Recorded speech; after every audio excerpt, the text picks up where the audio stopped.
ఒక ex CM అనే వ్యక్తి ఒక్క రకమైన దుర్భాష మీరు విన్నారు. గత 5 సంవత్సరాల్లో కక్షలు కార్పణ్యాలతో ఈ రోజున మీరు బట్టలు ఓడదీసుకొడుతూ ఉంటున్నారు. అసలు తండ్రికి తగ్గ తనయుడు అని అనిపించుకున్న దాఖలాలు ఎక్కడ కనిపించాయి? ఎక్కడున్నాయి?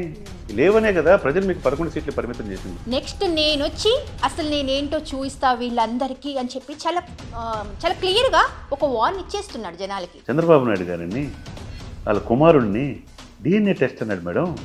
ఆయన కళ్ళమ్మ నీళ్ళు పెట్టుకున్నాడు. 4.5 దశాబ్దాల అనుభవంలో చంద్రబాబు నాయుడు గారు 5 సంవత్సరాల్లో కొన్ని పథకాలు అని చెప్పేసి ఉన్న ఆర్థిక పరిస్థితిని కూడా కిందకి పెట్టి అవి ఇవి అని చెప్పేసి ఫ్రీగా పథకాలు ఇచ్చేశారు. ఈ ఉచితాలు అనేది మరి దారుణం అయిపోయింది. మనుషులు సోమరపోతులు చేయటం, పని చెయ్యాలి అంటే కష్టం అనే దశకు వచ్చేసి మరి ఇదే ఉచితాలు ఇచ్చాడు కదా. 2.5 లక్షల కోట్లు బటన్ నొక్కే ఇచ్చేసి అన్నాడు కదా. ఎందుకని ప్రజలు నమ్మలా జగన్మోహన్ రెడ్డి గారిని? హాయ్ హలో నమస్తే, this is Sravani, welcome to Crunch TV. AP politics ఇప్పుడు చాలా హాట్గా నడుస్తుంది. అందులోనూ ఎక్స్ సీఎం వైఎస్ జగన్మోహన్ రెడ్డి చేసిన వ్యాఖ్యలు చూస్తే మాత్రం అందరికీ ఇది ఒక పెద్ద చర్చలాగే తెలుస్తుంది. ఎందుకంటే కంచె చేను మేస్తే అనే సామెత ప్రతి ఒక్కరికి గుర్తొస్తుంది కదా. ఎందుకంటే రీసెంట్గా అంటే 5 సంవత్సరాల క్రితం తను చేసింది ఏంటి అనేది పక్కకు పెట్టి ఇప్పుడు తను అన్యాయం చేసిన వాళ్ళని బట్టలోడదీసి కొడతాను అని చెప్పేసి ఇలాంటి దుర్భాషలాడే భాషను ఆయన మాట్లాడడం అనేది నిజంగా ఇది ఒక పెద్ద చర్చ నడుస్తుంది. సో దీని గురించి మనతో మాట్లాడడానికి సీనియర్ అడ్వకేట్ అలాగే పొలిటికల్ అనలిస్ట్ చంద్ర శ్రీనివాస్ గారు ఉన్నారు. Hello sir. హలో అండి. ఎలా ఉన్నారు? బాగున్నాను సార్. 5 సంవత్సరాలు ఆయన హవా నడిచింది. ఇప్పుడు ఒక ఎక్స్ సీఎం అంటే మనం వన్ బై వన్ మాట్లాడదాం. ఒక ఎక్స్ సీఎం అనే వ్యక్తి ఒక్క రకమైన దుర్భాష మీరు విన్నారు. ఎవరిని కూడా అన్యాయం చేసినా బట్టలు ఓడదీసి కొడతా. అసలు ఆ మాట కరెక్టే అంటారా? చాలా తప్పండి. మీరు చెప్పిన మాటలో 5 సంవత్సరాలు మీకు అద్భుతమైన తీర్పు ప్రజలు ఇచ్చారు. మీరు సంవత్సరం పైన జైల్లో ఉన్నారు జగన్మోహన్ రెడ్డి గారు. 33 కేసులు ఉన్నాయి. ఇప్పటికీ స్టిల్ బెయిల్ మీద ఉన్నారు. వాళ్ళ పిల్లలకి కోసం వెళ్ళాలన్నా, లండన్ వెళ్ళాలన్నా, ఎక్కడికి వెళ్ళాలన్నా పర్మిషన్ తీసుకుని వెళ్ళాలి సిబిఐ కోర్టు. మరి అటువంటికి అంటే గొప్ప ప్రజాస్వామ్యంలో ప్రజల నిర్ణేతలు అన్నట్టుగా మీరు అన్ని మాసాలు జైల్లో ఉన్నా, మేమే 33 కేసులు ఉన్నా, 45,000 కోట్లు ఈడీ అటాచ్ చేసినా మిమ్మల్ని ప్రజలు ఆదరించారు కదా. ఎందుకంటే స్వర్గీయ రాజశేఖర రెడ్డి గారి కుమారుడిగా మీరు మంచి పరిపాలన అందిస్తారని అనేక వాగ్దానాలు చేశారు. మీకు మంచి మ్యాండేటరీ 151 ఎంపీలు, 22 ఎంపీలు ఇచ్చారు. అనేక వాగ్దానాలు చేసినప్పుడు మీరు పరిపాలన మీద దృష్టి పెట్టాలా. గత 5 సంవత్సరాల్లో కక్షలు కార్పణ్యాలతో ఈ రోజున మీరు బట్టలు ఓడదీసుకొడుతూ ఉంటున్నారు. మీరు చేసింది ఏంటి? ఒక ఎర్రన్నాయుడు ఆయన ఏం చేశారు? మొలలో ఆపరేషన్ జరిగిందని అంటే ఎక్కడ గోడలు దూకి ఆయన ఇంటికి వెళ్ళి శ్రీకాకుళం అతన్ని కారులో తీసుకొచ్చి ఇదే పోలీసుల చేత మొత్తం 12 గంటలు తిప్పి రక్తం కారుతున్నా కానీ పాపం బట్టలన్నీ తడిచిపోతున్నా కానీ టార్చర్ చేసి ఇచ్చేసింది మీరు కాదా? ఎక్కడో ఒక మాస్కుల కోసం డాక్టర్ సుధాకర్ అనుకుంటా, డాక్టర్ గారు విశాఖపట్నంలో మాస్కులు అడిగినందుకు ఆయన్ని మానసిక రోగం చేసి అది మీరు కాదా? ఇకపోతే మీరు చెప్పిన మాటలు ఎన్ని గుర్తు వస్తూ ఉన్నాయి. ఎందుకంటే అది ఒక మ్యాన్గా అంటే ఒక పౌరుడిగా సమాజంలో 5 సంవత్సరాలు ఏం జరిగిందో అందరికి తెలిసిన అంశం, మీడియాకు కూడా తెలుసు. ఇకపోతే అనంతబాబు ఎమ్మెల్సీ దళితుడిని డోర్ డెలివరీ చేశాడు. ఇంటికి తీసుకొచ్చి వాళ్ళు ఇంటికి వదిలిపెట్టింది, జైలుకి వెళ్ళింది మీకు కదా. మీరే మళ్ళీ 5,000 మంది ఆయన ఊరేగించి తీసుకొచ్చింది మీరు కదా. ఎక్కడో సుగాలి ప్రీతి వికలాంగురాలు కూతురు అత్యాచారం జరిగితే ఆ కేసు ఏం అతిగతి 5 సంవత్సరాలు మీరేం చేయాలి? పట్టించుకున్న నాదుడు లేడు అక్కడ. ఒక గోరంట్ల మాధవ్ ఢిల్లీ పార్లమెంటు దేవాలయం, అసెంబ్లీ దేవాలయం అంటే పార్లమెంటు గొప్పది భారతదేశంలో. అటువంటి ఎంపీ ఒక ఆయన ఏం చేశాడనేది మీకు తెలియదా? ఆ వీడియోలో ఏమైంది? సభ్య సమాజం మహిళా జాతి తలదించుకుంటుంది. ఆయన మీద ఏం చర్యలు తీసుకున్నారు? ఇకపోతే 14 సంవత్సరాల కుర్రాడు మేడం బాపట్లలో తన అక్కని వేధిస్తున్నారు, వేధించొద్దు దయచేసి అని దండం పెడితే ఆ అబ్బాయిని గడ్డివామలో పెట్టి సజీవ దహనం చేసింది ఎవరు? మీ పార్టీ కార్యకర్తలు కదా.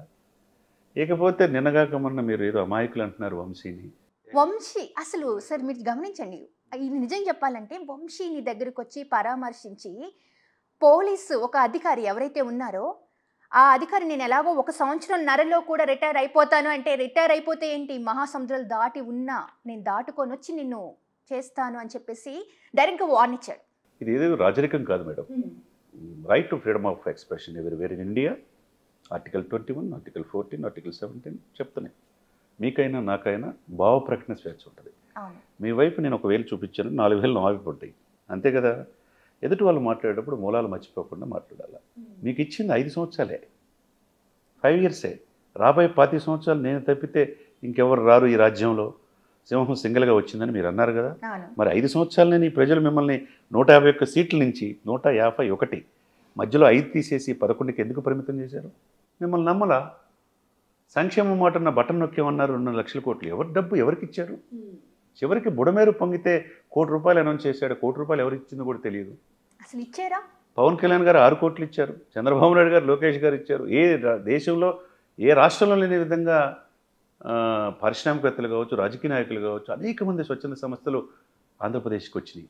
అంటే నాయకత్వాన్ని చూశాడు చంద్రబాబు నాయుడు గారు, పవన్ కళ్యాణ్ గారు. మీరు ఇచ్చింది కోటి ఎవరికి ఇచ్చారో కూడా తెలియదు.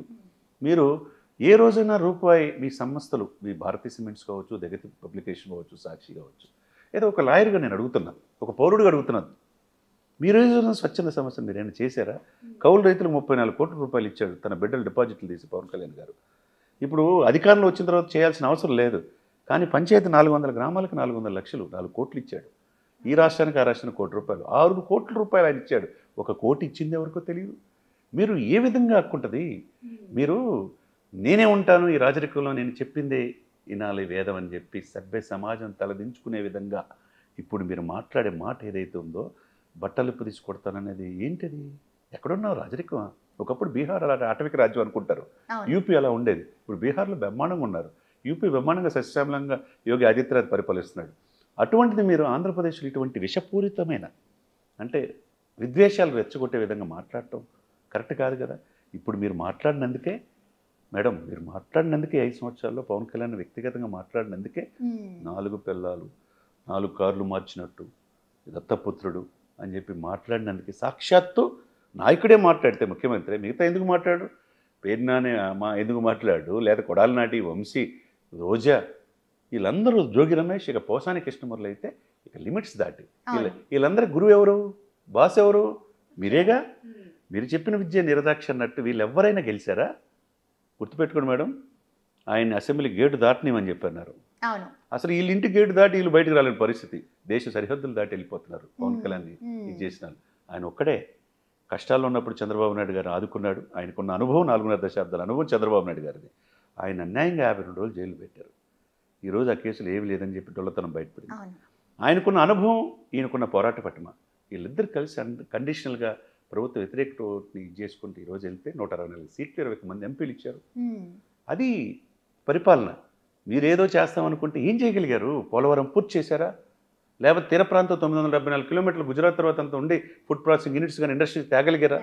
ఒక జాబ్ క్యాలెండర్ ఉందా? మద్యం వేర్లైపారింది, నకిలీ మద్యం వల్ల వందలాది మంది చనిపోయారు, కిడ్నీస్ పాడైపోయినాయి. ఇకపోతే ఎక్కడికక్కడ దౌర్జన్యాలు, అన్యాయంగా కేసులు పెడతాం.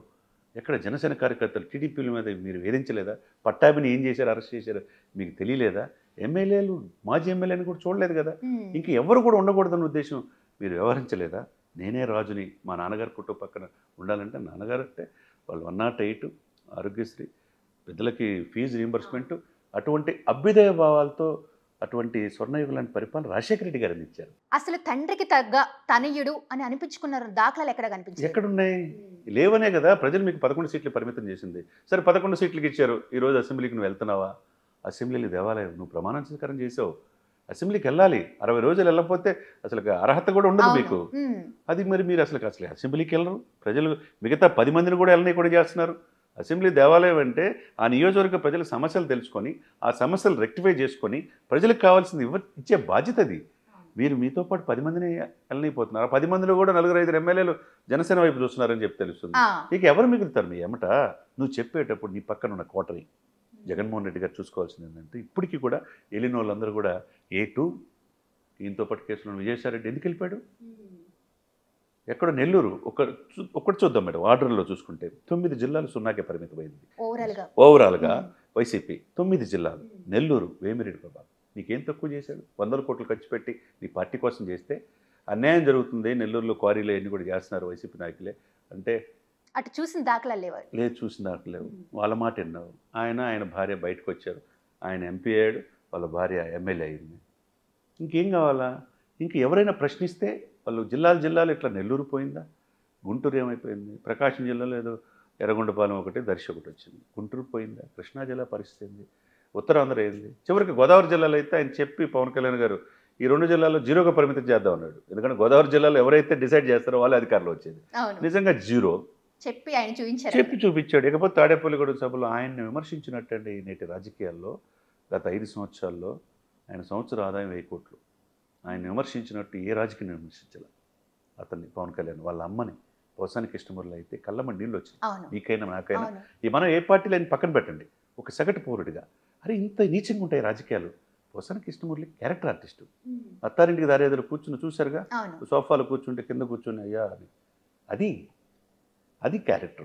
రాజకీయాల్లో ఆయన ఏమన్నాడండి, అమ్మని ఎన్ని మాట్లాడినాడు, వాళ్ళ కూతుర్ని ఏమన్నాడు, వాళ్ళ భార్యని ఏమన్నాడు, ఇన్ని రకాలు మాట్లాడి మీరు హైదరాబాద్ మీటింగ్ పెట్టి అదే పోసానికి పదవి ఇచ్చింది మీరు కాదా? అదే దగ్గరుండి ఎవరో సింగర్ మంగిలి అంట, ఆమెకు కూడా పదవి ఇచ్చి ఆమెకు 2 లక్షల శాలరీ అంట, టీటీడీ సలహాదారులు అంట, ఆమె విమర్శించింది కాదా? ఇప్పుడు క్షమాపణ కూడా ఒక లెటర్ రాస్తుంది. ఇకపోతే వీళ్ళంతా జాతీయ అధికార ప్రతినిధులు, ఆయన రెడ్డి గారు, ఆయన విశాఖపట్నం, ఆయన రాజీనామా వెళ్ళాడు. ఇకపోతే నిన్న కాకపోతే ఆమె శ్యామల అంట, వీళ్ళందరూ కూడా చిరంజీవి స్థాయిని విమర్శించేవాళ్ళు. వీళ్ళు ఎట్లుందంటే అండి, నాయకుడు మిగతా కేడర్ కనుక అసభ్యంగా పదజాలంతో మాట్లాడితే మన భాష మంచిది కాదు, మన నోరుని నేను ఇప్పుడు కూడా గౌరవనీయులైన జగన్మోహన్ రెడ్డి గారు మాజీ ముఖ్యమంత్రి అంట, ఆయన చేసిన తప్పులు ఎందుకు అధికారం కోల్పోయాడని చెప్తున్నా. అద్భుతమైన అవకాశం ఉంది, 5 పదుల వయసే పవన్ కళ్యాణ్ గారు సమానంగా, ఫ్యూచర్లో ఏమో అవకాశం ఉంటుందేమో. చేసిన తప్పును సరిదిద్దుకోవాలా. నీ పక్కన ఉన్న కోటరి మీద వెళ్ళిన వాళ్ళు ఆరోపిస్తుంది, నేను కాదు ఆరోపిస్తుంది. సకల శాఖ మంత్రి సజ్జల రామకృష్ణారెడ్డి, ఒక ధనంజయ రెడ్డి, ఒక చెవిరెడ్డి భాస్కర్ రెడ్డి, వీళ్ళే వినపడుతున్నారు. విజయసాయిరెడ్డి అయితే వెళ్ళిపోయాడు అనుకోండి. వీళ్ళ మాట ఇప్పటికీ కూడా వాళ్ళ ఇదిలోనే ఉండారని చెప్పి ఉన్నవాళ్ళు వెళ్ళిపోతున్నారు. ఇక ఈ 10 మంది కూడా ఉంటారో లేదో తెలియని పరిస్థితి. ఈ సిచ్యువేషన్లో మీలో మార్పు కనపట్ల, ప్రజలు ఎందుకు ఓటేయలేదు? ఇంకొక పాయింట్ సార్, మార్పు కనపడకపోగా జగన్ 2.0 వర్షన్, నేను ఇంకొక వర్షన్లోకి రాబోతున్నాను అని చెప్పేసి అందరి ముందు ప్రగల్భాలు పలుకుతూ ఉన్నారు. నేను ఇంకొక స్టైల్ నాది చూడబోతున్నారు, నా వేరియేషన్ చూడబోతున్నారు. తప్పలేదు, చూపించవచ్చు. అంటే ఏ వేరియేషన్ అని ఆల్రెడీ ఆయన సినిమాలు చూపించాడు. రామ్ గోపాల్ వర్మ చేత చంద్రబాబుని లక్ష్మీ ఎన్టీఆర్ సినిమా చేసి చంద్రబాబు నాయుడిని శత్రువుగా చూపించాడు, ఆ కమ్యూనిటీని శత్రువుగా చూపించాడు. ఏమైందో తెలుసు. తర్వాత పవన్ కళ్యాణ్ గారిని కూడా చూపించాడు రామ్ గోపాల్ వర్మ ఇక రాజకీయాలు మాట్లాడిన సినిమాలు తీసుకుంటున్నాడు. నేను నమ్మిన వాళ్ళ పరిస్థితి ఏమైందో తెలుసు. ఇక సినిమా తీసుకోవడానికి పరిమితమైంది, కానీ వర్షన్ 2 ఏం ఉపయోగం లేదు. నేను బట్టలు ఉపదేశిస్తుంటే పోలీసులు ఏమన్నారు, ఎవరు ఉపదేశిస్తావు చూస్తారు రమ్మంటున్నారు, వాళ్ళు కేసు ఫైల్ చేయబోతున్నారు. నువ్వు ఎలక్షన్ కోడ్ ఉంటే గుంటూరులో మిర్చియాడ్లో పోయి సీఎం అని మీ కార్యకర్తలతో అక్కడ విధ్వంసం చేసి మీడియా కెమెరాలు కూడా పాల్గొట్టారు, కేసు ఫైల్ చేశారు. అక్కడ election commission MLC election notification ఉంది మేడం. ఉన్నప్పుడు మీరు ఇంత ప్రజాస్వామ్యంలో మేము ఉన్నామని అన్నప్పుడు ఎందుకు మీరు పోటీ చేయాలా? గుంటూరు మనలో మనమాట. మరి గుంటూరు ఎందుకు పోటీ చేయలేకపోయి మీరు? మీకు ఆల్రెడీ ఒక ఐడియా ఉంది, ఇట్స్ జీరో. మరి లేదు, మరి మీరు ఆయన్ని అక్కడ మీరు పోటీ చేయకపోయినా మీరు మిర్చి యాడ్లో పోయి ఏషియాలోనే బిగ్గెస్ట్ మార్కెట్ మిర్చి యాడ్ గుంటూరు. అక్కడ వ్యాపారులు బాగానే ఉన్నారు, వాళ్ళ మధ్య విద్వేషాలు చేసి వాళ్ళు కార్యకర్తలు కొట్టి, మీకున్న సెక్యూరిటీ వాళ్ళు కార్యకర్తలు కొట్టి, పోలీసులు నాకు రక్షణ ఇవ్వలేదంటే పోలీసుల మీద అపవాదం మోయటం ఎంతవరకు సమంజసం మేడం? జగన్మోహన్ రెడ్డి గారు మీరు ఉంటారు 5 సంవత్సరాలు, ప్రజలు మనల్ని పొందితే, మీరు మనల్ని పొందితే మళ్ళీ 5 సంవత్సరాలు సీఎం చేసేవాళ్ళు. ఇప్పుడు చేయలా. ఇప్పుడు వీళ్ళు ఉద్యోగులు 55 సంవత్సరాలు 60 సంవత్సరాలు రిటైర్ అయ్యేదాకా ఉంటారు. ప్రభుత్వాలు ఉంటే పోతాయి, మనం చూసామంటే ఇప్పుడు. అంటే కాబట్టి పోలీసుల్ని సుబ్బరాయుడితో స్టార్ట్ అయింది. సుబ్బరాయుడు తెలంగాణలో మంచి ఆఫీసర్గా చేసుకున్నాడు. అంతకుముందు chief secretary office Chandrababu Naidu గారు చేశాడు, ఐపీఎస్ ఆఫీసర్. ఆయన ఏరి కోరి ఆంధ్రప్రదేశ్ తెచ్చారు. తిరుపతిని లా అండ్ ఆర్డర్లో పెట్టడానికి, రెడ్ శాండిల్స్ని దొంగలను అరెస్ట్ చేయడానికి ఇష్టానుసారంగా తిరుపతి చేశారు, మనం చూసాం. అటువంటిది అతను లా అండ్ ఆర్డర్ 4 నెలల్లోనే పెట్టేశాడు క్రమశిక్షణలో. ఆ వ్యక్తినేమో నువ్వు 7 సముద్రాలు దాటిన సుబ్బరాయుడు, ఎందుకంటే పెద్దిరెడ్డి గారికి చెవిరెడ్డికి నిద్ర లేకుండా చేస్తున్నాడు ఉద్దేశంతో 7 సముద్రాలు దాటినా నేను తీసుకొస్తున్నాడు. ఏం చేస్తారు మేడం?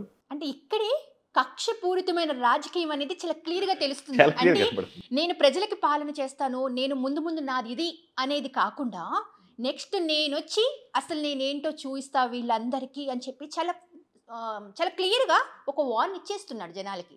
ఇట్ మీన్స్ ఒక కక్షపూరిత రాజకీయం నేనున్నాను అని చెప్పకనే చెప్పేశాడు అక్కడ. ఇది ఎంతో మందిని మనం ఇప్పటి నుంచి కాదు మేడం, కలిసి ఉన్నప్పుడు ఈ రాష్ట్రం విడిపోయిన తర్వాత అనేక మంది ముఖ్యమంత్రులు వచ్చారు, వెళ్ళిపోయారు.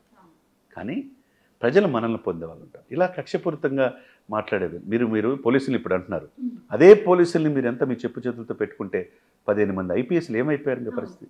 3 ఐపీఎస్లు సమర్థవంతమైన ఐపీఎస్లు లాంటి వాళ్ళు సీతారామాంజలి గారు కావచ్చు, విశాల్ గున్ని కావచ్చు, క్రాంతిరాణ కావచ్చు, వాళ్ళు మీ మాట మీరు చెప్పినట్టు ఇనేగా పాపం సస్పెండ్ అయ్యారు. ఇప్పుడు ఇంకో 12 మంది మచ్చ మీరు ఇచ్చుకున్నారు కదా, మీరు చెప్పినట్టు వినబట్టే కదా పాపం ముఖ్యమంత్రి గారు చెబుతున్నారని పాపం వాళ్ళు చెప్పారు కదా, వాళ్ళే నేరం చేయలేదు కదా.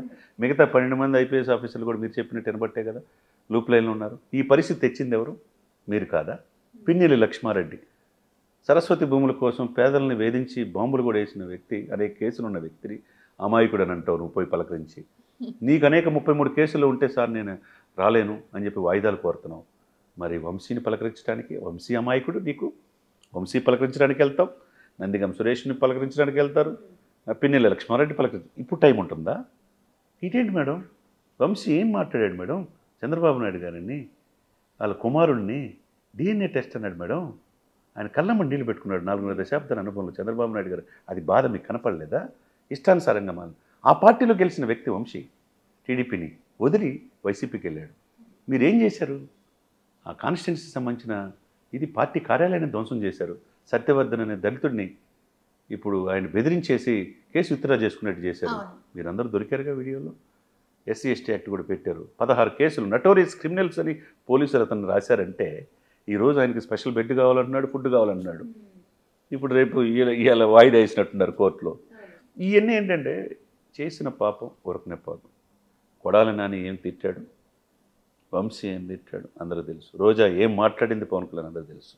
ఇప్పుడు వాళ్ళ పరిస్థితి ఏంటి? అంతే, చేసిన పాపం ఊరుకునే పోదాం. ఇదివరకులాగా బ్రహ్మంగారు కాలజ్ఞానం ప్రకారం కాదు, అప్పటికప్పుడే జరుగుతుంది. ఇప్పుడు ఏదైనా జరిగిపోతా ఉంది. ఎందుకంటే మీరు చేసింది నిజాయితీగా చెప్పండి, పని చేయండి, ప్రజలు మిమ్మల్ని ఆదరిస్తారు. అనేక మంది నాయకులు వస్తుంటారు, పోతుంటారు. సింహం సింగిల్గా వస్తున్నారు. ఎందుకు మింగిల్ అయిపోయారు? మింగిల్ కాలేకపోయారు, సింగిల్ అయిపోయారు. 11 సీట్లకు ఎందుకు పరిమితమయ్యారు? 22 మంది ఎంపీలు మేడం, మీరు గుర్తుందా? పాదయాత్రలో ఆయన ఏం చేశారు చెప్పాడు? 22 మంది 20 మంది ఎంపీలు అండి. ఎవరు ప్రధానమంత్రి అయినా మెడలు వంచి స్పెషల్ స్టేటస్ చేస్తారు. ఎవరు 5 సంవత్సరాలు ఎందుకు తేలేకపోయాడు? మీకు ఇష్టమైన సుందర భవనాన్ని కొండలు తలిచి ఋషి ప్యాలెస్లో 500 కోట్ల విలాసవంతమైన భవనం కట్టుకున్నారే. ఫ్యాన్ 4 లక్షలు అంట మేడం. మీకు తెలుసా? ఆ టబ్బు 4 లక్షలు అంట. 25 లక్షలు 30 లక్షలు టబ్బు. ఫ్యాన్ 4 లక్షలు. ఇప్పుడు ఏసీ ఉందనుకోండి, ఫ్యాన్ 4 లక్షలు. మనం ఎక్కడ వెళ్ళా, సుందరమైన భవనం కట్టుకున్నావు. ఇప్పుడు ఎవరైనా ఉన్నారా దాంట్లో? విశాఖ రిషికొండ ప్యాలెస్ కాబట్టి ఎర్రమట్టి దెబ్బలు ఇదైపోయినాయి. మీ యొక్క పరిపాలిస్తే ఎమ్మెల్యేలు మంత్రులు ఎక్కడికక్కడ భూములు ఆక్రమించుకున్నారు. విశాఖ సర్క్యూట్ హౌస్తో సహా మొత్తం ప్రభుత్వ ఆస్తులు 125 ప్లేసులు తనఖా పెట్టారు మేడం. 25,000 కోట్లకి ప్రభుత్వ ఆస్తి. ఎంతవరకు సమంజసం? మీరు ఇదేనా మీకు ఇచ్చింది? మీరు చెప్పాలి. ఇప్పుడు నిన్నగాక మొన్న అమ్మాయి ఎవరో దీపికారెడ్డి, చిన్న పాప 8వ తరగతి. Sir, coming to the point, Deepika Reddy ఒక చిన్న పాప, నిజంగా సరే వచ్చింది, ఇష్టం అనుకొని రావడం వరకు బాగుంది. కానీ ఒక డ్రామాటిక్ ఏదో చెప్తే చేసినట్టుగా ఉంది అని చాలా మంది అంటున్నారు. అసలు ఏంటి వాస్తవం అది? అది కూడా అందరికీ మీడియాలో వచ్చేసింది. ఆ అమ్మాయిని సరే ఆయన్ని ప్రేమతో పిలిచావు, ఒక వ్యక్తి ఇచ్చాడు, నువ్వు ముద్దు పెట్టుకున్నావు. ఆ అమ్మాయి కూడా ముద్దు ఇచ్చింది, నువ్వు సెల్ఫీ కూడా దిగింది. అంత ఇదిలో కూడా సెల్ఫీ ఫోన్ తీసుకొని ఆ పిల్ల దిగిందంటే, ఆ పిల్ల స్కూల్కి కూడా వెళ్ళకుండా నీ మీద ప్రేమతో వచ్చిందంటే ఓకే, వెల్ అండ్ గుడ్, నేను ఇష్టపడుతున్నారు, బాగానే ఉంది అంతవరకు. చివరికి ఆ అమ్మాయిని కూడా సాక్షి ఛానల్లో తీసుకెళ్ళి ఇంటర్వ్యూ చేయించి అమ్మకు బడికి అదే ఇది దాన్ని ఏమంటారండి, అమ్మఒడి పథకం దాన్ని మార్చేశారు అనుకోండి. ఇప్పుడు తల్లికి వందనం ఏదో రకరకాల పేరు మార్చేశారు. అమ్మఒడి ఒక ఫ్యామిలీకి ఒక్కరికే ఇచ్చారు, ఇప్పుడు ఇద్దరికి ఇస్తామని ఇలా అన్నారు. కొద్దిగా లేట్ అవుతుంది, ఇవ్వాల్సిన బాధ్యత కూటమికి ఉంది. అమ్మఒడి రాలేదు, అందట్లేదు, ఇబ్బంది పడుతున్నాను అలాంటి ఎంతోమందిని ఆ పిల్ల చేత చెప్పించారంటే ఆ పిల్ల అందరికీ తెలిసిపోయింది. ఆ అమ్మాయి చదువుతుంది, అమ్మాయికి అసలు అర్హత లేదు అమ్మఒడికి. ఆ అమ్మాయికి వాళ్ళ ఫ్యామిలీకి, వాళ్ళ నాన్నగారు అమ్మగారికి, వాళ్ళ అమ్మగారు వైసీపీ సోషల్ మీడియాలో పనిచేస్తుంది నెలకి జీతానికి. ఓకేనా? వాళ్ళ నాన్నగారికి ఒక పెట్రోల్ బంక్ ఉంది, ఒక బంగారు షాప్ ఉంది. ఇలాంటి వాళ్ళు అమ్మఒడి పథకాన్ని గురించి మాట్లాడడం ఇవన్నీ కూడా సోషల్ మీడియాలో వస్తుంది. ఇప్పుడు మీరు మీరు ఎంత ఈజీగా చేసుకుందాం అనుకున్నా, ఐప్యాక్ వాళ్ళు చెప్పినట్టుని ఫేస్బుక్లు నకిలీ ఫేస్బుక్ అకౌంట్లు క్రియేట్ చేసేసి రెచ్చగొట్టి సమాజంలో తుని ఇన్సిడెంట్స్ రకరకాలుగా లభ్యం పొందని చూశారు. మా ఎస్సీ సోదరులు, మా బీసీ సోదరులు, మా దళిత సోదరులు అన్నారు కదా, ఏమయ్యారు? ఎందుకు మిమ్మల్ని ఓటేయలేకపోయారు మిమ్మల్ని? అది ఇక్కడ ఏంటంటే ప్రజలు చాలా తెలివిగా చూస్తుంటారు మేడం, అన్నీ చూస్తుంటారు. ఇప్పుడు ఆ పాప 8వ తరగతి చదివే అమ్మాయి చేతే మీరు ఇప్పుడు అబద్ధం చెప్పించారంటే ఆ పిల్లకి అర్హత ఉందా? ఆమె చదివే ఢిల్లీ పబ్లిక్ స్కూల్ 1,46,500 రూపాయలు ఫీజు కట్టేది అమ్మాయికి ఎట్లా వస్తుంది? అమ్మవాడి మనలో అన్నమాట. ఇది అవసరమా? అంటే చేసిన తప్పుకి తప్పుల మీద తప్పులు చేస్తున్నారు తప్పితే వీళ్ళు మార్పు వీళ్ళకి కనపట్లా. ఏమంటారు మేడం? మార్పు ఏమైనా కనపడుతుందని మీరు అనుకుంటున్నారా? మార్పు కాదు సార్, ఇంకా మీరు ఒక్కసారి అంటే ఇది ప్రతి ఒక్కళ్ళ మైండ్లో ఉన్నది. అంటే ఎవరైతే కొంచెం అసలు ఈ పథకాల గురించి ఆలోచిస్తూ ఉన్నారో 5 సంవత్సరాల్లో కొన్ని పథకాలు అని చెప్పేసి ఉన్న ఆర్థిక పరిస్థితిని కూడా కిందకి పెట్టి అవి ఇవి అని చెప్పేసి ఫ్రీగా పథకాలను ఇచ్చేశారు జగన్మోహన్ రెడ్డి గారు. అసలు నిజంగా ఈ సంక్షేమ పథకాలు ప్రజలకి ఎంత మేరకు అవసరం అంటారు? అది మరీ ప్రజలను సోంబనిపోతులు చేసే విధంగా ఉండకూడదండి. బియ్యం అక్రమ రవాణా మనం కాకినాడ పోర్టులో చూసాం. పేదవాడి బియ్యానికి కేంద్ర రాష్ట్ర ప్రభుత్వాలు కలిపి వాళ్ళకి అయ్యే ఖర్చు 42 రూపాయలు. అది వీళ్ళు ఏం చేస్తున్నారు, 10 రూపాయలకి కొని ఫ్రీగా ఇచ్చేస్తారు. ఒక రూపాయిని పేరు పెట్టేది తప్పితే ట్రాన్స్పోర్ట్, ఈయనకి ఏంటంటే ట్రాన్స్పోర్ట్లో కూడా దాదాపు 1,550 కోట్ల రూపాయల ట్రక్కుల్లోనే అవినీతి జరిగిందని ఆరోపిస్తున్నారు. డైరెక్ట్గా వచ్చేసి ఇంటికి డెలివరీ చేస్తున్నారు. ఆ ఇచ్చే 25 కేజీల బియ్యంలో వాళ్ళు 5 కేజీలు అట్లు పోసుకోవడానికి ఉపయోగించుకొని మిగతా 20 కేజీలు వాళ్ళకే అమ్మేస్తున్నారు 10 రూపాయలు. దాన్ని వీళ్ళు కొనేసేసి రీసైక్లింగ్ చేసి 22 రూపాయలు ఖర్చు అయితే మిగతా బహిరంగ మార్కెట్లో బంగ్లాదేశ్, ఆఫ్రికా కంట్రీస్లో 75 రూపాయలు అమ్ముతున్నారు. 5 సంవత్సరాల్లో 48,000 కోట్ల బిజినెస్ జరిగింది. అది పవన్ కళ్యాణ్ గారు చెప్పేదాకా కాకినాడ కోర్టులో ఎవరు పసికట్టలేపారు. ద్వారంపూడి చంద్రశేఖర్ రెడ్డి మీద ఆరోపణలు వచ్చింది కాదా? పేర్ని నాని వాళ్ళ భార్యను కూడా మనం అరెస్ట్ చేయడానికి ఇస్తే కోర్టు వెళ్ళి బెయిల్ తెచ్చుకోలేదా? ఇవన్నీ 65,000 మెట్రిక్ టన్నులు civil supply minister Nadendla Manohar గారు పట్టుకోలేదా? ఎక్కడో రెడ్ శాండిల్స్ నేపాల్ బోర్డర్లో పట్టుకుంటే అటవీ శాఖ మంత్రి పవన్ కళ్యాణ్ గారు తెప్పించట్లేదా? ఇవన్నీ ఎందుకు చేస్తున్నారు? మీ నాయకులు ఎక్కడికైనా కనపడుతుంది, వైసీపీ నాయకులే. ఆ బియ్యం నేను అనేది ఏంటంటే నాణ్యత సన్న బియ్యం ఇవ్వండి, లేకపోతే ఆ డబ్బులు ఆ విలువ చేసే డబ్బు 45 రూపాయలు ఖర్చు అవుతుంది. 40 రూపాయలు ఇస్తే వాళ్ళు ఇష్టం వచ్చిన బియ్యం కొనుక్కుంటారు. సరే, పాలసీస్ ఏదైనా కాదు, మీరు చేసే వ్యాపారం మీ నాయకులే చేసేసి అక్రమంగా కాకినాడ పోర్టు కేంద్రంగా 1,000 కోట్ల రూపాయల బిజినెస్ మీరు చేశారంటే పేదవాడి బియ్యం మేడం, అది పాపం తగిలింది. వాళ్ళకిచ్చే బియ్యం కూడా మీరు అమ్ముకుంటున్నారంటే రీసైక్లింగ్ చేసి మీ నాయకులు, ఇంకేం చెప్తారు మీరు ప్రజలకి? అన్ని వ్యవస్థ నిర్వీర్యం చేయడం. ఇకపోతే ఈ ఉచితాలు అనేది మరీ దారుణం అయిపోయింది, మనుషుల్ని సోమరిపోతులు చేయటం. పని చెయ్యాలి అంటే కష్టం అనే దశకు వచ్చేసి మరి ఇదే ఉచితాలు ఇచ్చాడు కదా, 2.5 లక్షల కోట్లు బటన్ నొక్కే ఇచ్చేసారు అన్నారు కదా. ఎందుకని ప్రజలు నమ్మలా జగన్మోహన్ రెడ్డి గారిని? ఎందుకని ఆ ప్రజలే ఎందుకు ఓటేలా? ఓన్లీ 40%కి 39.5కి పరిమితం చేశారు. ఈ కూటమికి 60% ఎందుకు తీసుకెళ్లారు? మంచి చెడు అనేది ప్రజలకు ఆటోమేటిక్గా తెలుస్తుంది. అంత పిచ్చి అంటే ఒకానొక టైంలో కొంతమంది జోనర్ మాత్రమే పథకాలను ఆశించి దానికోసమే లైన్లో క్యూ కట్టి నేను అర్హుణ్ణి అని వెతుక్కుంటూ వెళ్తున్నారు. కానీ మిగతా వాళ్ళందరూ ఇవాళ ఉంటుంది రేపు ఉండదు అని ఒక మినిమం నాలెడ్జ్ అనేది ప్రజల్లో వచ్చేసి తెలుసుకుంటున్నారు. ప్రజలు కూడా చాలా అంతిమంగా చాలా తెలియగల ప్రజలు. మనం అనుకుంటాం కానీ ఓటర్ మైండ్లో ఏముందో చివరికి బ్యాలెట్ బాక్స్లోకి వెళ్ళి నువ్వు ఎన్నైనా చేయి 5 సంవత్సరాలు, నువ్వు డబ్బులు తీసుకుంటారు, నువ్వు ముందే తీసుకుంటారు, వాళ్ళు ఏరియాలో వాళ్ళు ఫిక్స్ చేసుకుంటారు. కాబట్టి ఇప్పుడు ప్రజలు తెలియగలరు. ప్రజలు ఏదో మోసం చేసినట్టు మాట్లాడాడు ఓడిపోయిన తర్వాత. అదే విషయంలో పవన్ కళ్యాణ్ గారు ఓటమిని స్వీకరించి మళ్ళా ప్రజాక్షేత్రంలోకి వెళ్ళాడు. ఈరోజు 21 గెలిపించుకున్నాడు, 2 ఎంపీలు గెలిపించుకున్నాడు, టీడీపీని బీజేపీలు కలిసేటట్టు చేశాడు. దేశ రాజకీయాల్లో ఢిల్లీలో కూడా 3వసారి మోదీ అవటానికి ఆంధ్రప్రదేశ్లో గెలిచిన 21 ఎంపీల కీలకమైంది. ఆ కీలక పాత్ర ఆయన పోషించాడు. అది విజనరీ లీడర్ అంటే. అది ఓర్పు, నేర్పు, చేర్పు, కూర్పు ఇవన్నీ కలిస్తే పవన్ కళ్యాణ్. అదేవిధంగా అనుభవం చంద్రబాబు నాయుడు గారిది. వీళ్ళిద్దరు కలిసి హ్యాపీగా ఉంటే, వీళ్ళిద్దరు ఎప్పుడు విడిపోవాలని చెప్పి వారం ఇద్దరు మాట్లాడుకోలేదు. అనుకూల మీడియా, వైసీపీ అనుకూల మీడియాలో వీళ్ళిద్దరి మధ్య ఏదో జరిగిపోతున్నట్టు ఏదో జరుగుతుంది. ఇప్పుడు హ్యాపీగా వచ్చాడు ఆయన తలసేమయ్యే బాధితుల కోసం 50 లక్షలు ఇచ్చాడు, వారాహ యాత్ర చేపించాడు హిందువులకి. ఇప్పుడు ఆంధ్రప్రదేశ్ తెలంగాణ వ్యక్తి కాదు ఆయన, హిందూ సనాతన ధర్మ పరిరక్షణ బోర్డు అని ఎప్పుడైతే అన్నాడో లడ్డూల్లో కల్తీ అని చెప్పింది.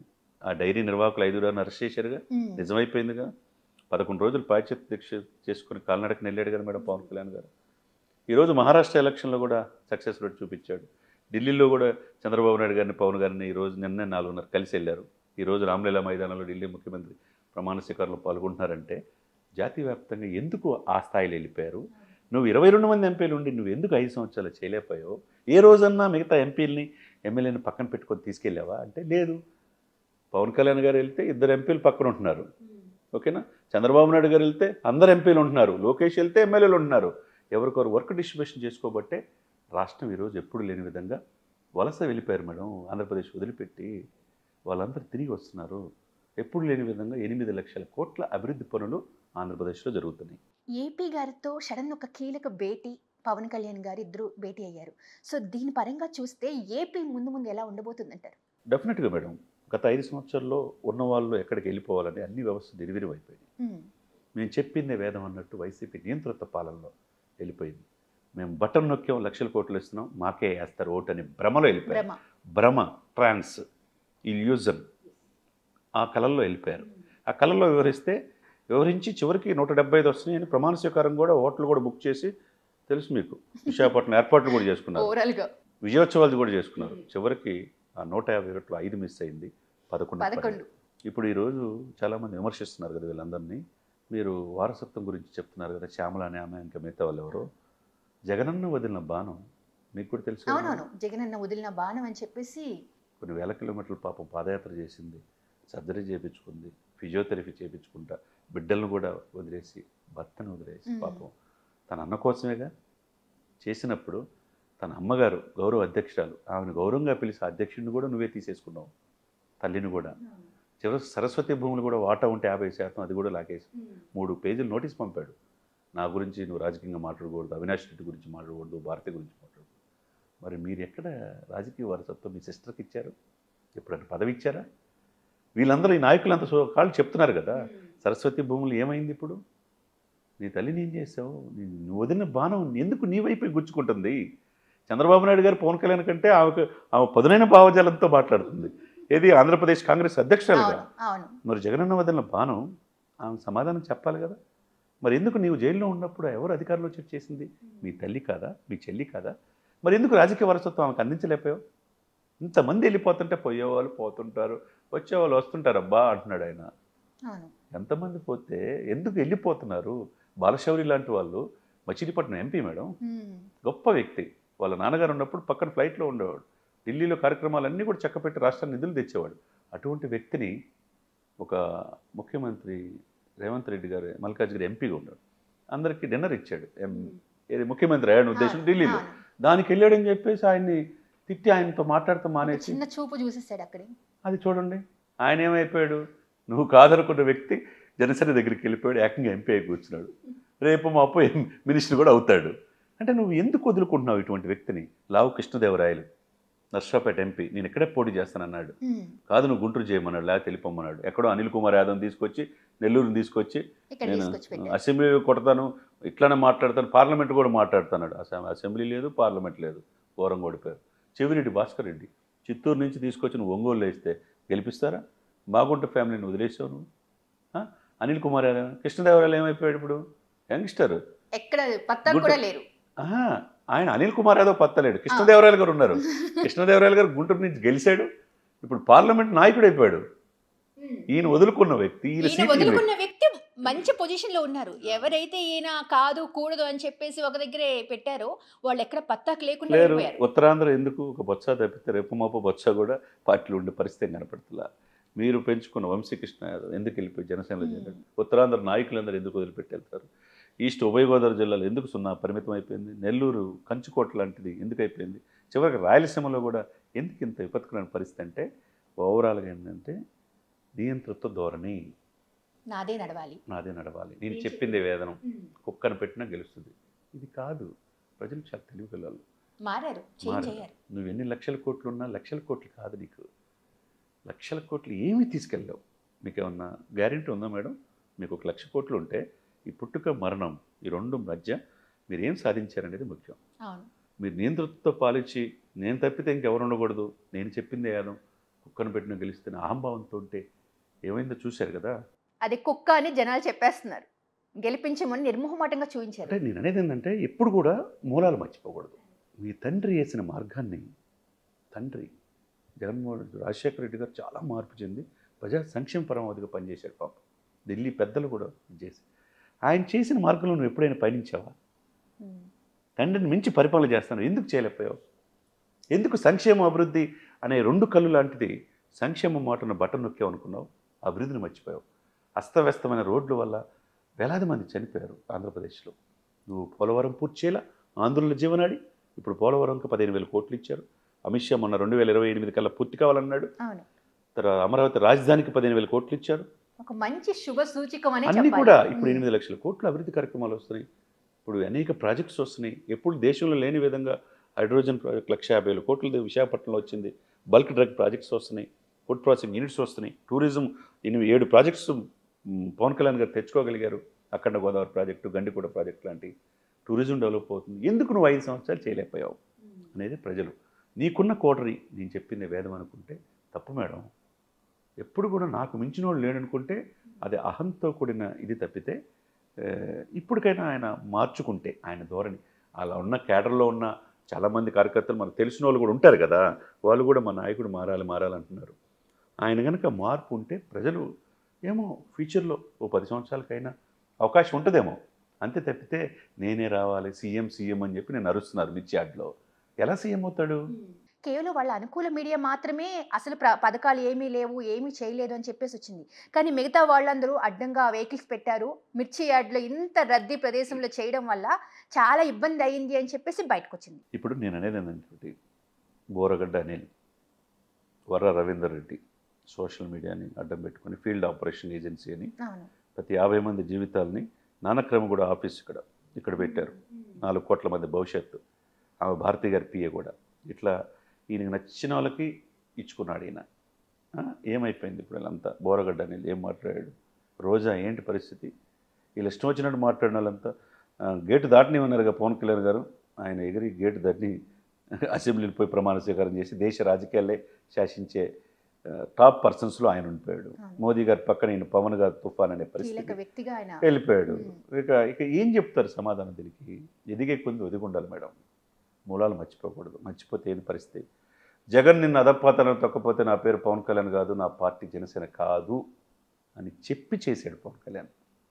వాళ్ళ అన్నగారిని నీ దగ్గరికి వస్తే హీరోలందరినీ నీ దగ్గర పిలిపించుకుంటే పాప 2 చేతులు చిరంజీవి గారు, ఆయనకు రావాల్సిన అవసరం సినిమా ఇండస్ట్రీ తల్లి లాంటిదాన్ని చూడమంటే ఆయన ఇట్లా చూశాడు.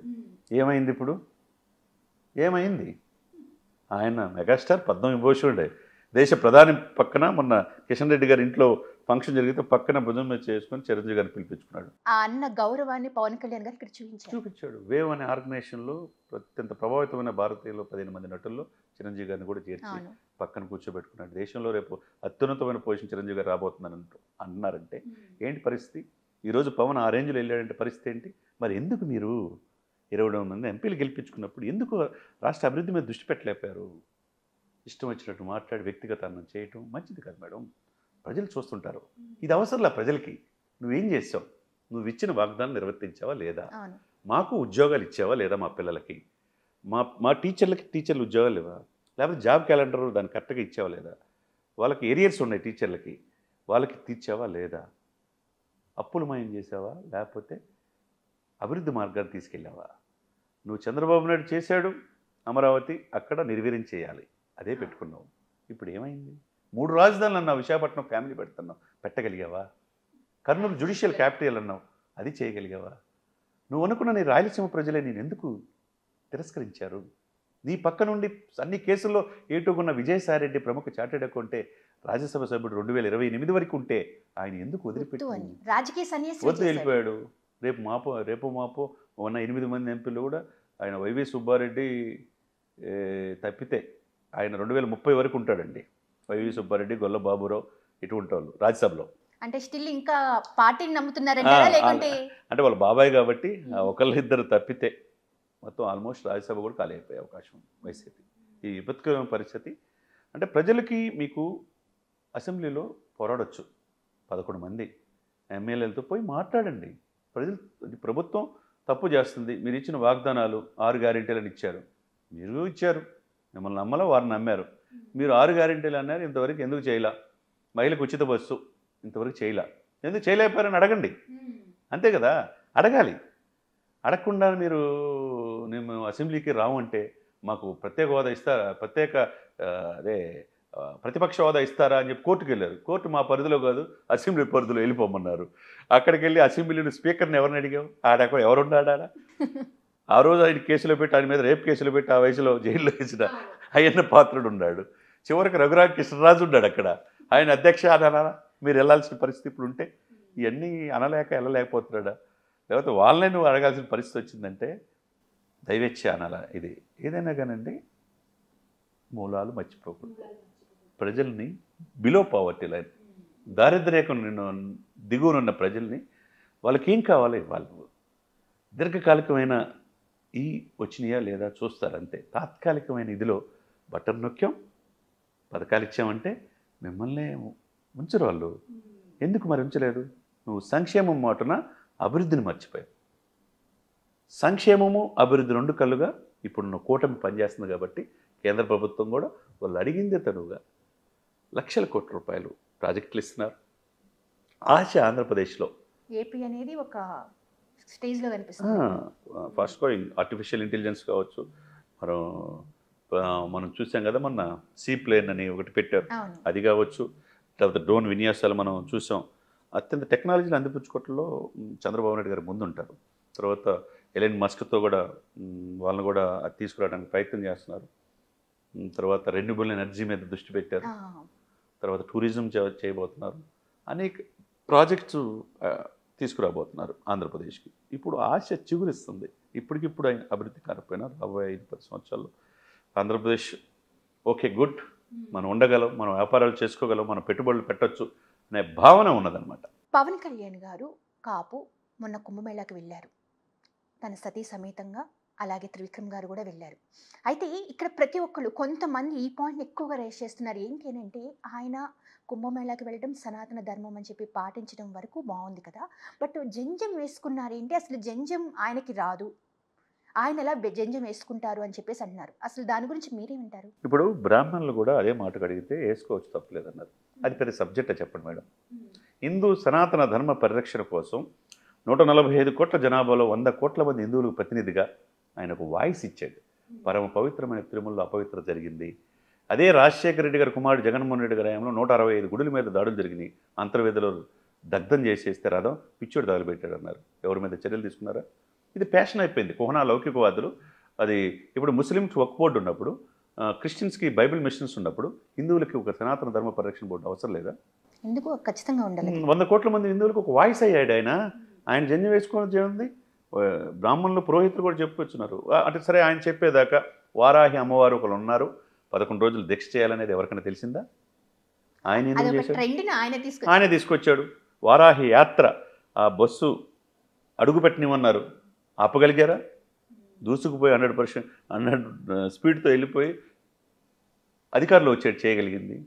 మరి ఆయన చేసే ప్రతి పని కూడా ఈరోజు హిందూ సనాతనం, ఆయన లేవనెత్తే ప్రతి అంశం రాజకీయాలకు సంబంధం లేదు. నేను రేపు ముఖ్యమంత్రి, ఉప ముఖ్యమంత్రి పక్కన పెట్టండి, ఒక పార్టీ అధ్యక్షుడు పక్కన పెట్టండి, నా హిందూ సమాజానికి నేను నా వంతు నేను చివరి రక్తం వరకు బిందు వరకు పోరాడతానన్నాడు. అది గట్స్ ఉండాలా? ఇప్పుడు కుహనా లౌకికవాదులు ఏమంటారు? ముస్లిమ్స్ ఫీల్ అవుతారు. ముస్లిమ్స్ చిన్న మైనార్టీలకు చిన్న ఇన్సిడెంట్ జరిగితే ఇది ప్రపంచవ్యాప్త ఇష్యూ అయిపోయింది. అదే హిందువుల మీద దాడి జరిగితే కుంభమేళలో మృత్యు కుంభ అని అంటది మమతా బెనర్జీ. అది ఎంతవరకు సమంజసం? నువ్వు భారతదేశంలో వాడకూడదు కదా. నీకు బంగ్లాదేశ్ నుంచి అండర్ గ్రౌండ్ సొరంగాల ద్వారా నీకు కలకట్టాలో ప్రవేశిస్తుంటే నువ్వు ఆపలేకపోతున్నావు. ఒక అమ్మాయిని నైట్ డ్యూటీ చేసిన డాక్టర్ని చంపేస్తే అదే డాక్టర్లు నీకు తెలిసిన వాళ్ళ ఉద్దేశంతో దాదాపు 3 నెలల వరకు చర్యలు తీసుకోలేకపోయావు. చివరికి నువ్వు ముఖ్యమంత్రి అయ్యి నువ్వే ధర్నా చేసే పరిస్థితి వస్తుందంటే, కేజ్రీవాల్ కూడా ఇలా అన్నాడు, మోదీని విమర్శించాడు, ఈ దేశానికి ప్రధానమంత్రి అన్నాడు. 1 ఇయర్ జైల్లో ఉన్నాడు. ప్రజలు కాదనుకున్నారు, పొడిచి ఇంట్లో కూర్చోబెట్టారు. అవినీతి వ్యతిరేకంగా పుట్టిన పార్టీ అలా అయిపోయింది. నువ్వు మమతా బెనర్జీ దేశానికి ప్రధానమంత్రి కావాలి, అసలు ముఖ్యమంత్రే రేపు ఉంటారో లేదో లేని తెలియని పరిస్థితిలో మీరు ఓడిపోయే పరిస్థితి. మీరు ముచ్చుకుంభ అంటుంది. అంటే ఫ్యాషన్ అయిపోయింది మేడం. 100 కోట్ల మంది హిందువులు ఎలా ఉండాలో వాళ్ళకి తెలుసు. ఆయన జంజం వేసుకోవాలా, ఎందుకు వేసుకున్నాడో ఆయన తెలుసు. ఇది పెద్ద ఇష్యూవా? ఆయన మహాకుంభమేళకి వెళ్ళాడా? లోకేష్ బాబు ఫ్యామిలీతో వెళ్ళాడు. తర్వాత రోజు ఈయన ఫ్యామిలీతో రష్యన్ మహిళ ఆమెను తీసుకుని వెళ్ళాడు. ఇంకా అప్రిషియేట్ చేయండి. ఇంకా చెప్పండి, తను సనాతన ధర్మాన్ని పాటిస్తూ ఒట్టు పెట్టుకున్నారు. ఆమె మునిగింది. వాళ్ళ కొడుకు అకిరానందన్ వచ్చాడు, చెప్పుతో చల్లమని కొట్టించాడు. మీరు చేయలేని, మీరు ఏడవలేని పనులు ఆయన చేస్తున్నందుకు అప్రిషియేట్ చేయాలా?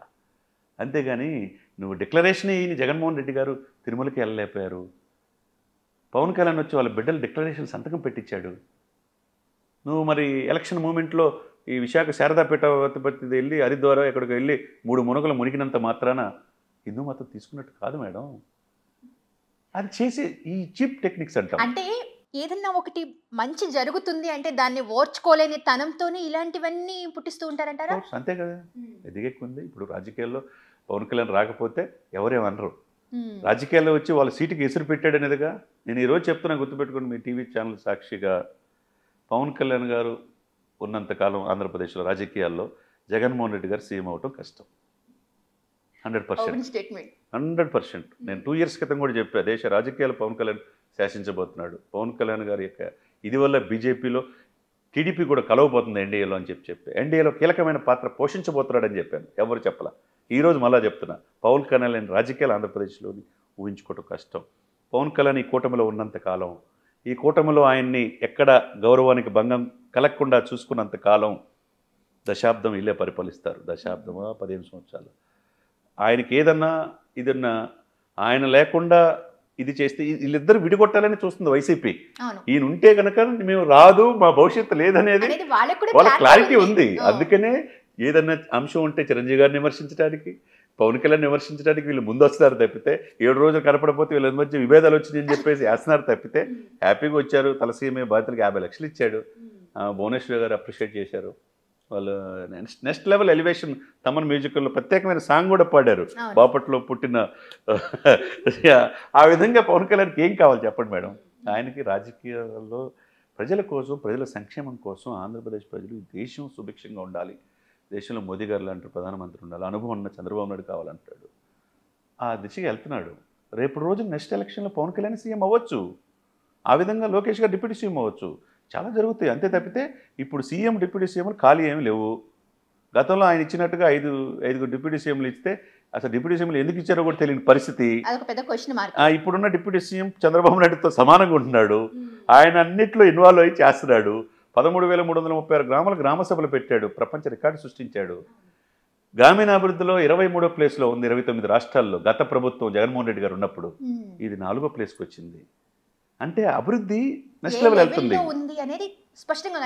రోడ్లు బ్రహ్మాండంగా సస్యశ్యామలంగా అవుతున్నాయి. 1వ తారీఖు జీతాలు పెంచిన పెన్షన్లు, సామాజిక పెన్షన్లు 1వ తారీఖు మీ ఇంటికి వచ్చి ఇస్తున్నారు. వాలంటీర్లు లేకుండా, వాలంటీర్ వ్యవస్థను మీ ఇష్టానుసారంగా ఎవరించారు, వాలంటీర్ లేకుండానే ఇస్తున్నారు. 5వ తారీఖు కల్లా ఉద్యోగులకు జీతాలు వస్తున్నాయి. ఏది ఆర్డరో ఆ విధంగా చంద్రబాబు నాయుడు గారు, పవన్ కళ్యాణ్ గారు చక్కగా పనిచేస్తూ ముందుకెళ్తున్నారు. అదేవిధంగా లోకేష్ తన వంతు పనిచేస్తారు, మంత్రులు చేస్తున్నారు. చేయాల్సిన బాధ్యత ఉంది. 124 సీట్లు ఇచ్చినప్పుడు ఈ వాగ్దానాలు కూడా, ఈ కూటమి కొద్దిగా లేట్ అయినా కానీ ఆ వాగ్దానాలన్నీ కూడా ప్రజలకు ఇచ్చి నిర్వర్తించుకోవాలి. అప్పుడే మిమ్మల్ని నమ్ముతారన్నమాట. సార్ ఇంకొక పాయింట్, ఇప్పుడు స్పెషల్ అట్రాక్షన్ అకీరా పవన్ కళ్యాణ్ గారితో ఒక 6 అడుగుల బుల్లెట్లా దూసుకెళ్తున్నాడు. ఇక్కడ ఏదన్నా ఉంది అంటారు, ఒక మంచి వ్యూహం ఏమన్నా ప్లాన్ చేస్తారా పవన్ కళ్యాణ్ గారు? డెఫినెట్గా ఉంటుంది. ఆయన వ్యూహాలు ఊహాతీతం అన్నట్టుగా ఆయన వ్యూహం ఎవరికి అర్థం కాదు పవన్ కళ్యాణ్ గారు. దశాబ్దం పైన దశాబ్దంన్నర పార్టీ పెట్టాడు. తన అన్న రాజకీయాల్లో ఇమడలేకపోయినా తను అనుకున్నది సాధించాడు. మన చిరంజీవి గారు కూడా అంటున్నాడు, నేను రాజకీయాలు నాకు వద్దు, నేను అన్నీ కూడా నా తమ్ముడు చూస్తాడు అన్నారు. ఇకపోతే అఖిరానందన్ మీరు అన్నట్టు 6 అడుగుల బుల్లెట్ కాదు, 6.5 అడుగులు, అంటే 6 అడుగులు 2 అంగుళాలు. అతను చూసారా మీరు? అతను చూస్తే రాజకీయాల్లో గెలిచిన తర్వాత ఆమెను తీసుకొని చంద్రబాబు నాయుడు గారే పవన్ కళ్యాణ్ ఇంటికి వెళ్ళారు. కాళ్ళకి నమస్కారం పెట్టాడు. అది సంస్కారం, పిల్లల్ని పెంచే విధానం. మూలాలు మర్చిపోయాడు. పవన్ కళ్యాణ్ గారి లాగా చాలా వినయదేయతలు ఆ రోజు ఇంటికి వెళ్ళారు. తర్వాత మోదీ గారి దగ్గర కూడా భుజం మీద చేసి ఇట్లా చూశారు. వాళ్ళ భార్యతో, ఇప్పుడు ఆమె భార్యతో పాటు వెళ్ళారు కదండి. గతంలోనే గెలిచిన తర్వాత వారణాసి వెళ్ళారు, మోదీ గారిని కూడా కలిశారు. ఇప్పుడు కూడా పుణ్యక్షేత్రాలు వెళ్ళారంటే నిన్న కర్ణాటకలో కావచ్చు, తమిళనాడు, కేరళలో కూడా పుణ్యక్షేత్రాల్లో తనతో పాటు వెళ్ళాడు. ఒకవైపు ఆనంద్ సాయి, ఇంకోవైపు త్రివిక్రమ్ శ్రీనివాస్. ఎంత ఒదిగినట్టున్నాడండి. అది పిల్లలు పెంచడం అంటే అతను ఇప్పుడు ఎందుకు అలవాటు చేస్తున్నాడంటే భవిష్యత్తులో తన వారసుడిగా ఎమర్జ్ చేస్తున్నాడు. అంతే అవుతాడు. అటు సినిమాల్లో అవుతాడు, ఓజీలో కూడా ఉన్నాడు అంటున్నారు. ఓజీలో ఉన్నా ఆశ్చర్యపడాల్సిన అవసరం లేదు. హరహర వీరమల్లు అంటున్నారు. కల్కి 2లో కూడా ఆయన పాత్ర ఉందంటున్నారు. అది చాలా వెల్ ఎస్టాబ్లిష్ చేస్తాడు. డెఫినెట్గా అటు రాజకీయాల్లో, ఇటు సినిమాల్లో రెండింటిలో రాణించే సత్తా అఖిరానందన్కు ఉంది. ఆ స్కోప్ కనపడుతుంది ఆంధ్రప్రదేశ్లో, డెఫినెట్గా కనపడుతుంది అనమాట. సార్ ఫైనల్గా ఇప్పుడు ప్రెసెంట్ ఏపీ పాలిటిక్స్లో, అందులోనూ సిబిఎన్ అంటే చంద్రబాబు నాయుడు గారు కానీ, జనసేన పార్టీ అధినేత పవన్ కళ్యాణ్ గారు కానీ ఇప్పుడు చేసుకోబోయే 1 బై 1 ప్రయత్నం ఏదైతే ఉందంటే ఆ ఏపీని ఒక లెవెల్‌లో చూయించాలనే ప్రయత్నం ఉంది కదా! ఎలా ఉండబోతుంది అనేది మీ ఒక్క మాటలో ఏం చెప్తారు? డెఫినెట్గా అద్భుతంగా ఉండబోతుంది. ఆంధ్రప్రదేశ్ అమరావతి రాజధాని రూపాంతరం చెందాలని అందరూ కళ్ళగంటున్నారు. 5 సంవత్సరాలు అస్తవ్యస్తమైన ఆంధ్రప్రదేశ్లో అందరూ కూడా కళ్ళలో ఆనందం చూడాలని కళ్ళగంటున్నారు. మనం చాలా రోజుల తర్వాత మనం ఒకసారి చూసాం, తలసీమ బాధితుల కోసం ఒక ఫంక్షన్ చేసినాం. ఫస్ట్ టైం అంత అప్లాజ్ ప్రజల్లో ఆనందం కనపడింది. 5 సంవత్సరాలు లేదు అది. తలసేమి అంటే రక్తహీనత ఉండి చిన్నపిల్లలు పాపం ఆ వ్యాధిగ్రస్తుల కోసం కొన్ని దశాబ్దాల నుంచి చేస్తారు. ఎన్టీఆర్ ట్రస్ట్ భువనేశ్వర్ గారు ఆ బాధ్యత తీసుకున్నారు. ఒక 1000 రూపాయలు 1800 టికెట్ పెట్టారు. ఆయన కూడా పవన్ కళ్యాణ్ గారు అన్నారు, టికెట్ అడిగారు, టికెట్ వద్దన్నారు, కానీ నా వంతు నేను చేస్తున్నానని 50 లక్షలు ఇచ్చాడు. అంటే ఇది బేసిక్ నీడ్స్. ప్రజలకు ఏది కావాలో అది ఇవ్వాలి మేడం. క్యాన్సర్ బాధితులకి నందమూరి బసవతారక హాస్పిటల్ ఎలా అయితే కంటిన్యూగా వారసత్వంగా పనిచేస్తుందో లక్షలాది మందిని కాపాడింది. వాళ్ళ స్వర్గీయ ఎన్టీ రామారావు గారికి భార్య పేరు మీద పెట్టింది. ఇప్పుడు అది బాలకృష్ణ గారు లెగసీ కంటిన్యూ చేస్తున్నాడు. అదే కాదు ఎన్టీఆర్ ట్రస్ట్ కూడా భువనేశ్వర్ కావచ్చు, లోకేష్ గారు కావచ్చు, తర్వాత లోకేష్ గారి శ్రీమతి గారు కావచ్చు చక్కగా చేస్తున్నారు. ప్రజలకి మూలాలు మర్చిపోకుండా ప్రజలకి కనెక్ట్ అయినప్పుడు ప్రజలు మిమ్మల్ని గుండెలో పెట్టుకుంటారు. అది ఆ ఫ్యామిలీలో మీరు కూర్చుంటే ఎట్లుంది, ఒకవైపు చంద్రబాబు నాయుడు గారు ఆయన ఆహ్వానించి బొకే ఇచ్చిన భువనేశ్వర్ గారు, పవన్ కళ్యాణ్ గారిని, లోకేష్ గారు, వాళ్ళ నలుగురు, బాలకృష్ణ కూర్చుంటే మీకు ఎట్లా అనిపించింది? ఇప్పటికైనా వాళ్ళ పాపం వాళ్ళ ఆశలు అడే ఆశలే, వీళ్ళు మనం విడగొట్టలేము అనేది క్లారిటీ వచ్చినట్టుంది వైసీపీ నాయకులకి. అది తెలుసుకోవాలి కూడా. తెలుసుకుంటేనే ముందు ముందు ఏమన్నా మళ్ళీ ప్రయోజనం కోసం ఆలోచించేది ఉంటుంది. లేదు అని అంటే ఎంతసేపు వీళ్ళని విడగొట్టాలి అన్న ధోరణిలోనే ఉంటాడు, అట్టడుగు పడిపోద్ది. అంతే కదా. సరే, ఇంకొకటి ఫైనల్గా అంటే క్రమశిక్షణ అనేది చంద్రబాబు గారి పాలనలో ఉండే మెయిన్ ఫస్ట్ లైన్. కానీ కొంతమంది వైసీపీ నాయకులు టీడీపీలోకి జాయిన్ అయిన తర్వాత స్టిల్ ఆ క్రమశిక్షణని వీళ్ళు ఫాలో అవుతున్నారా, లేదా వైసీపీలో హయాంలో ఉన్న అదే అధికారాన్ని లేకుంటే ఆ ప్రశ్నించే గొంతుక ఎదిరించడము, ఎవరైనా ఎదురు తిరిగితే కొట్టాలి అనే కొంతమంది ధోరణి కనిపిస్తుంది కదా, దాన్ని ఎలా అరికట్టాలంటారు? అది ఉండకూడదండి, అది ఉండకూడదు. అంటే అది ఉంటే కనుక చంద్రబాబు నాయుడు గారు, పవన్ కళ్యాణ్ అసలు ఒప్పుకోడు. 8 మాసాల నుంచి తన అమ్మని తిట్టిన వాళ్ళని, తన బిడ్డలను తిట్టినాడు, ఫ్యామిలీ తిట్టిన వాళ్ళని అలా చర్య తీసుకోవచ్చు. గెలిచిన తర్వాత ఇంతవరకు ఒక విజయోత్తర యాత్ర కూడా చేయాల. క్యాడర్ కూడా చెప్పారు, మీరు గెలిచిన ఇదిని నెత్తికెక్కించుకోవద్దు, వైసీపీ వాళ్ళని ఏమనొద్దు అని చెప్పాడు పవన్ కళ్యాణ్. అట్లాగే చంద్రబాబు నాయుడు గారు ఈ వంశీని అరెస్ట్ చేయడం ఫస్ట్ 1 మంత్లోనే చేసేవాడు కక్ష ఉంటే కనుక. మరి ఆధారాలు సఫిషియెంట్ ఆధారాలతో సహా 8 నెలలు అయినా సిస్టమేటిక్ వెళ్తున్నారు. అదే సమయంలో వైసీపీ నుంచి వచ్చిన వాళ్ళు ఆదిమూలం సురేష్ లాంటి వాళ్ళని, ఒక ఆడపిల్లల పట్ల చేసే వాళ్ళని కఠినంగా వ్యవహరించాలి. అటువంటి వాళ్ళని పార్టీని పూర్తిగా బహిష్కరించాలి. వైసీపీలో ఉన్న లీడర్ ఆదిమూలం సురేష్, సత్యవేడు ఎమ్మెల్యే, మహిళల పట్ల ఇచ్చేసింది. అటువంటి వాళ్ళ పట్ల చర్యలు తీసుకోవాల్సిందే. తీసుకోకపోతే ఈ పార్టీకి కూడా సేమ్ అదే అనుకుంటారు. ఆయన వైసీపీ నుంచి వచ్చిన ఆయన. సరే, వైసీపీ నుంచి ఎవరు వచ్చినానో అతి చూసి వ్యవహరించాలా. మొదటి నుంచి ఈ పార్టీని కనిపెట్టుకుంటుంటే, అంటే టీడీపీకి ఇదేంటంటే 1 కోటి మంది సభ్యత్వం అయ్యారు, జనసేనకి 30 నుంచి 40 లక్షల మంది అయ్యారు.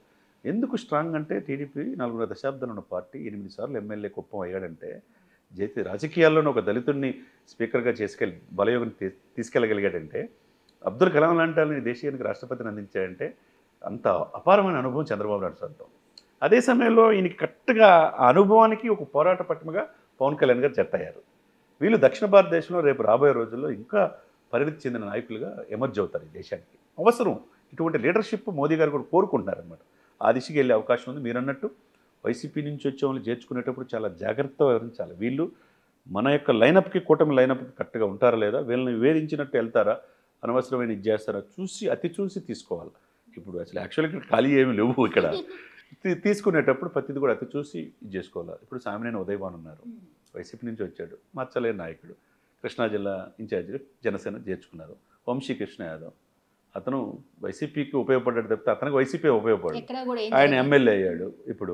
ఇప్పుడు గ్రంథి శ్రీనివాసులు లాంటి వాళ్ళు వెళ్ళిపోతున్నారు, లేకపోతే దొరబాబు లాంటి వ్యక్తులు వస్తూ ఉంటున్నారు.